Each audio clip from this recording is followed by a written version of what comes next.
স্ক্রিনে একটা অঙ্ক দেওয়া আছে, দেখো বলছে একটি কাজ অনিল একা 4 দিনে এবং বিশ্বজিৎ একা 6 দিনে শেষ করতে পারে।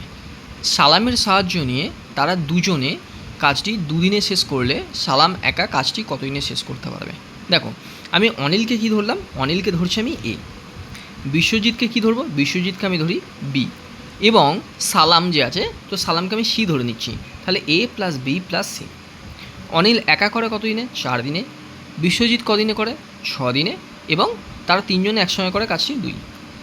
দেখো আমি এদের এলসিএম নিলাম, এদের এলসিএম কত আসছে 12। দেখো তো এ তার 4 দিন লাগছে, তাহলে তার কাজ করার ক্ষমতা অর্থাৎ এফিসিয়েন্সি কত 3। বি এর হচ্ছে কত, বি এর হচ্ছে 2, আর এ বি সি হচ্ছে 6। তাহলে দেখো এ প্লাস বি প্লাস সি এর কাজ করার ক্ষমতা কত 6, তিনজনের একসঙ্গে।